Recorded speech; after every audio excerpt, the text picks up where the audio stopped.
أعوذ بالله من الشيطان الرجيم. بسم الله الرحمن الرحيم. ومن يسلم وجهه إلى الله وهو محسن فقد استمسك بالعروة الوثقى وإلى الله عاقبة الأمور. ومن كفر فلا يحزنك كفره إلينا مرجعهم فننبئهم بما عملوا إن الله عليم بذات الصدور. نمتعهم قليلا ثم نضطرهم إلى عذاب غلیظ. صدق اللہ العظیم. سورہ لقمان کی 22، 23 اور 24ویں آیت آپ حضرات نے سنی. اللہ جل جلالہ کی بڑائی اور عظمت کی باتیں. حضرت لقمان کی نصیحتوں میں اہم ترین نصیحت وہ شرک سے اپنے کو بچانا اور اللہ کی تابعداری اختیار کرنا. اللہ کی عظمت، اللہ کی بڑائی، اللہ کی کبریائی، اس کا بیان، اللہ کی قدرتوں کا بیان 2 آیتوں میں گزشتہ کل آپ حضرات نے ایک آیت میں سنا کہ ساری کائنات کی ساری چیزیں وہ اللہ نے تمہارے کام میں لگائی ہیں. آسمانی چیزیں بھی تمہاری خدمت میں لگی ہوئی ہیں، زمینی چیزیں بھی تمہاری خدمت میں لگی ہوئی ہیں، ظاہری نعمتوں بھی اللہ پاک نے تمہیں مالا مال کیا ہے، باطنی نعمتوں سے بھی اللہ نے تمہیں مالا مال کیا ہے. تفصیل گزشتہ کل ظاہری باطنی نعمتوں سے کیا مراد ہے وہ آپ حضرات نے سنی. وہ اللہ نے تمہارے اوپر پوری کی ہے. لیکن بہت سارے لوگ ایسے ہیں، لوگوں میں سے بہت سارے لوگ جو اللہ جل جلالہ کی ذات کے بارے میں، دین کے بارے میں، قرآن کے بارے میں، آسمانی باتوں کے بارے میں جھگڑا کرتے ہیں، اور ان کے پاس کوئی علم بھی نہیں، کوئی ہدایت بھی نہیں، کوئی روشن کتاب بھی نہیں، پھر بھی بے تکی باتوں کے اندر اور گمان کی باتوں کے اندر وہ اس طرح مارتے رہتے ہیں. انہم الا یخرسون، مختلف آیتوں میں ہے ان انتم الا تخرسون. اٹکل کی باتیں کرتے ہو، ادھر ادھر کی مارتے ہو، اندازے لگاتے ہو. تو انہم الا یظنون الا ظنا سورہ نجم میں ہے، اور 8ویں پارے میں ہے ان انتم الا تخرسون. ایسے ہی ادھر ادھر کی مارتے رہتے ہو. تمہارے پاس کوئی مضبوط چیز نہیں ہے. جب مضبوط چیز نہیں ہے تو جس آدمی کے پاس نہیں ہے تو اس کے پاس کچھ بھی نہیں ہے. اگر ہم اللہ کو ایک مانتے ہیں تو ہمارے پاس اللہ کے ایک ہونے کے بہت سارے دلائل ہیں. ہماری آنکھیں بھی دیکھ رہی ہیں، ہماری زبان بھی بول رہی ہے، ہمارے دل دماغ بھی مطمئن ہے، اور بار بار اللہ جل جلالہ ہمیں دعوت دیتے ہیں کہ یہ جو کتاب ہے یہ اپنی طرف سے کسی نے بنائی نہیں ہے، یہ اپنی طرف سے کوئی بنا کے نہیں لایا، یہ بالکل سچ مچ کتاب ہے. اور جب ان کو دعوت دی جاتی ہے کہ آؤ آسمانی باتوں کی طرف، کہتے ہیں کہ جی ہم تو باپ دادا کی ترتیب پہ چلیں گے، جو ہمارے باپ دادا کی ترتیب تھی تو ہم اس پہ چلیں گے. تو اللہ پاک فرماتے ہیں کہ اگر باپ دادا ان کو دوزخ کی آگ کی طرف لے جائے تو کیا پھر بھی مانیں گے اس کی بات؟ اس کی وضاحت بھی 2-3 آیتوں کی ساتھ تشریح کے ساتھ میں نے کل کر لی تھی. آج اس تابعداری کا بیان ہے کہ جو شخص آسمانی باتوں کو سن کر کے اپنے رخ کو اللہ کی طرف پھیر دے. وَمَن يُسْلِمْ أَسْلَمَ يُسْلِمُ إِسْلَامًا، اپنے آپ کو تابعدار بنانا، اپنے آپ کو تابعدار بنانا، اپنے آپ اپنی گردن جھکانا، اپنے آپ کو مسلمان بنانا جو اپنے رخ کو اللہ کی طرف پھیر دے اور اس کا دل مخلص ہو، دل مخلص ہو اور بدن اس کا عمل کرنے والا ہو اور رخ اس کا اللہ کی طرف ہو. تو پھر جس آدمی نے دل سے مان لیا اور دکھلاوا کچھ نہیں اور رخ اپنا اللہ کی طرف کر لیا، اس سے ظاہر باطن دونوں مراد ہیں. محسن سے باطنی توجہ مراد ہے اور مسلم سے ظاہری توجہ مراد ہے.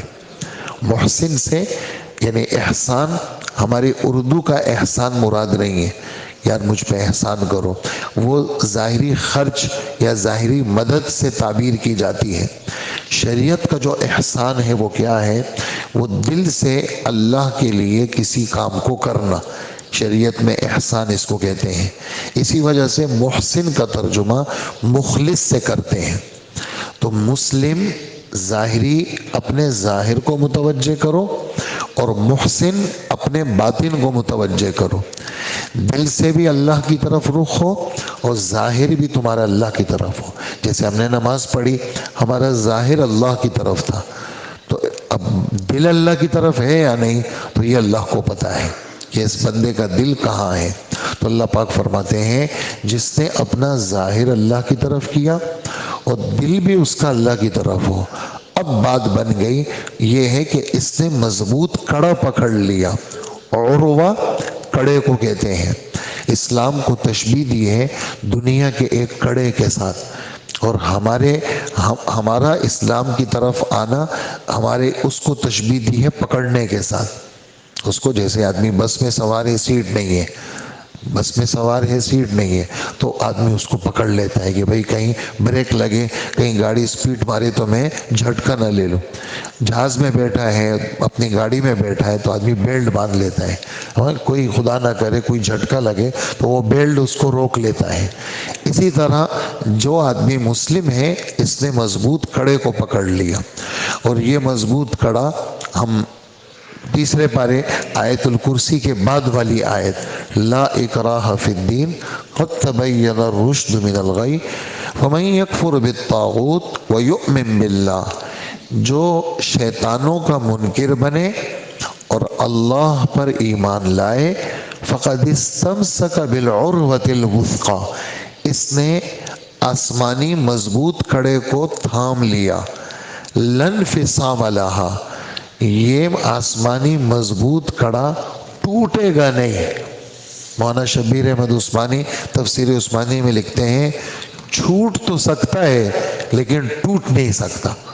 ایسا نہیں ہے کہ وہ کڑا ٹوٹ گیا جی، نہیں، تمہاری حرکتوں کی وجہ سے وہ تم سے چھوٹ تو جائے گا لیکن وہ نہیں ٹوٹے گا، وہ تو مضبوط ہے. وہ تو جس نے اپنا ظاہر اللہ کی طرف کیا، اپنا باطن اللہ کی طرف کیا، اس نے مضبوط کڑا پکڑ لیا. اور یہ کڑا ایسا ہے جو ٹوٹے گا نہیں، اور اسی کڑے کو لے کر کے یہ کیا چلا جائے گا. اس پر میں آپ کو ایک حدیث اس وقت ذہن میں آئی. حضرت عبداللہ ابن سلام یہ یہودیوں کے بڑے عالم تھے. اللہ کے رسول مدینہ منورہ تشریف لائے تو آپ نے بہت محنت کی، ان یہودیوں کی بہت زیادہ چاروں طرف سے ان کے دین میں 16 مہینے آپ نے بیت المقدس کی طرف نماز پڑھی. حالانکہ آپ کا دل بڑا تھا کہ میں بیت اللہ کی طرف نماز پڑھوں، لیکن تاکہ یہ جو شیاطین مدینہ منورہ کے چاروں طرف رہتے ہیں میری اس تابعداری کی وجہ سے یہ مسلمان ہو جائے. اور آپ نے ان کے ساتھ معاہدے بھی کیے، آپ نے بہت ساری چیزیں ان کی اختیار کی کہ یہ اہل کتاب ہیں تو ہم ان کی تھوڑی سی چیزوں کو لے لیں گے تاکہ یہ آ جائے. لیکن مشکل سے اس 10 سالہ محنت میں چند ہی لوگ، یعنی وہ 100 نہیں ہیں، تھوڑے سے لوگ ہیں، چند گنتی کے لوگ وہ مسلمان ہوئے. ان گنتی کے لوگوں میں عبداللہ ابن سلام بھی تھے، یہ یہودیوں کے عالم تھے. خیر لمبی باتیں ہیں، صرف میں آپ کو ایک حدیث سنا رہا ہوں. وہ یہ ہے کہ ایک مرتبہ یہ اللہ کے رسول کے پاس آئے کہ اللہ کے رسول میں نے خواب دیکھا ہے. یہ سب بڑی کتابوں میں یہ خواب موجود ہے. کیا خواب دیکھا؟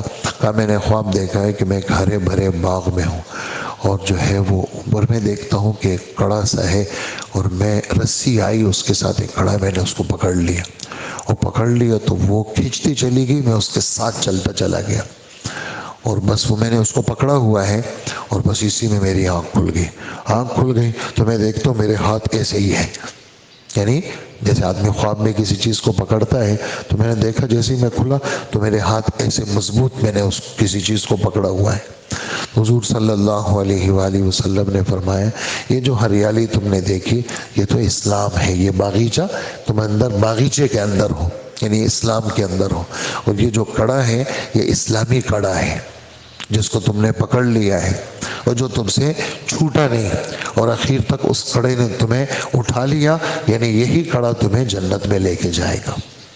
تو یہ مضبوط کڑا پکڑ لیا اور اللہ ہی کے پاس سب کو انجام جتنے بھی ہیں وہ سارے کاموں کے وہ اللہ کے پاس ہیں۔ تو یہ باتیں تو ہمارے لیے ہیں، یعنی ہمارا ظاہر وہ تابع دار، ہمارا اندر وہ تابع دار، تو ہم نے اس کو پکڑ لیا۔ یہ پکڑنا کیا ہے؟ یہی نمازیں ہیں، یہ روزہ ہے، زکوٰۃ ہے، حج ہے، گناہ سے بچنا ہے، یہ پکڑنا ہے اس کا۔ اور 24 گھنٹے دل دماغ پہ اللہ پاک کی ذات کا اثر کہ میں اللہ کا بندہ ہوں، نبی کا امتی ہوں، یہ پکڑنا ہے اس کا۔ اور مرتے دم تک میں اس پہ رہوں گا اور میں اس کو چھوڑوں گا نہیں، اور اللہ کے پاس مجھے جانا ہے۔ اور دوسری آیت میں یہ بات فرمائی، جو آدمی اس کڑے کو چھوڑ دے، نافرمان ہو، تو نافرمانی کی وجہ سے اللہ کے رسول بڑے تکلیف میں آ جاتے تھے، تو فرمایا ان کی نافرمانی، ان کا کفر آپ کو غم میں نہ ڈالے، آپ پریشان نہ ہوں، چونکہ اللہ کے رسول آنکھوں سے دیکھ چکے تھے، جنت بھی آپ نے دیکھی، دوزخ بھی آپ نے دیکھی، معراج بالکل شروع میں ہوا تھا کہ آپ سب کچھ دیکھ چکے تھے۔ پھر آپ جب دعوت دیتے تھے، اس سامنے والا نہیں مانتا تھا تو آپ غمگین ہو جاتے تھے کہ میں تو دیکھ کے آیا ہوں، اگر اس نے نہیں مانا تو یہ سیدھا دوزخ میں جائے گا، اور اس غم کی وجہ سے آپ بیمار ہو جاتے تھے، اس غم کی وجہ سے آپ بیمار، جیسے ہم دنیاوی غم کی وجہ سے بیمار ہو جاتے ہیں، بیٹے کی تکلیف، بیٹی کی تکلیف، کاروباری تکلیف، اپنی خود کی بیماریوں کی وجہ سے ہم خود بیمار ہو جاتے ہیں اور ہمارا اٹھنا مشکل ہو جاتا ہے، کیوں؟ سوچوں میں پڑ جاتے ہیں۔ اللہ کے رسول کو یہ چیزیں نہیں ستاتی تھی، بچوں کی تکلیفیں نہیں ستاتی تھی، لوگوں کی نافرمانی ستاتی تھی کہ آپ ان لوگوں کا کفر وہ آپ کے لیے غم کا سبب نہ بنے، ان کو ہم تھوڑا نا دنیا میں نفع دے رہے ہیں، یہ مزے کو اڑا لیں دنیا میں، پھر ایک سخت عذاب کی طرف ان کو آنا ہے، لیکن آپ غمگین نہ ہو، اس لیے کہ ہم نے ہدایت کو آپ کے ہاتھ میں نہیں رکھا، ہدایت تو اللہ کے پاس ہے۔ ہم نے تو آپ کے ہاتھ میں کیا رکھا ہے؟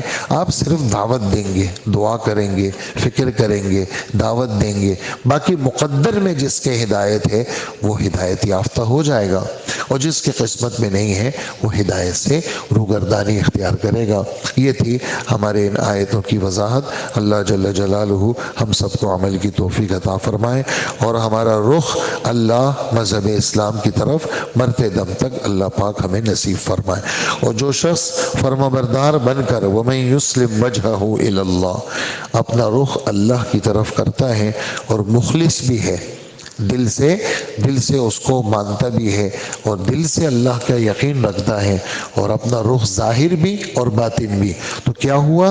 اس نے مضبوط کڑا، مضبوط کنڈا، مضبوط حلقہ، یہ اس نے مضبوطی کے ساتھ اس کو تھام لیا، اور تمام کاموں کا آخری انجام وہ اللہ ہی کے حوالے ہیں، تمام کاموں کا آخری انجام وہ اللہ ہی کے حوالے ہیں۔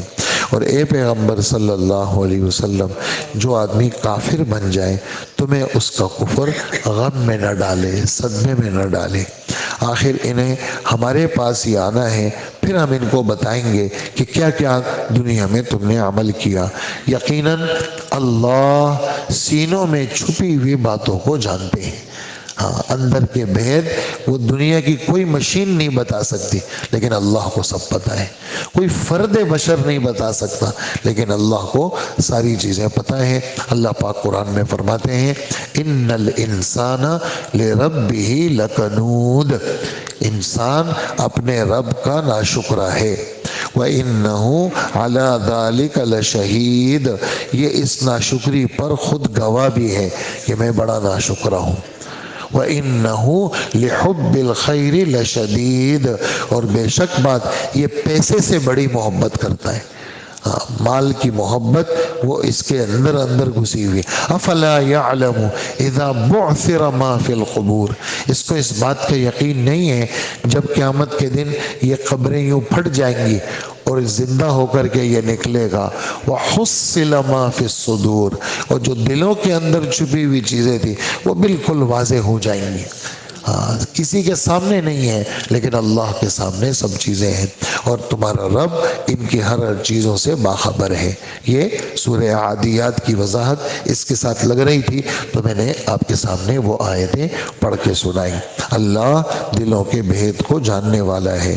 ہم کچھ دنوں تک ان کو مزے اڑانے دے رہے ہیں کہ مزے کر لو، پھر ہم ان کو ایک سخت عذاب کی طرف کھینچ کر کے لائیں گے اور ان کو سزا دیں گے۔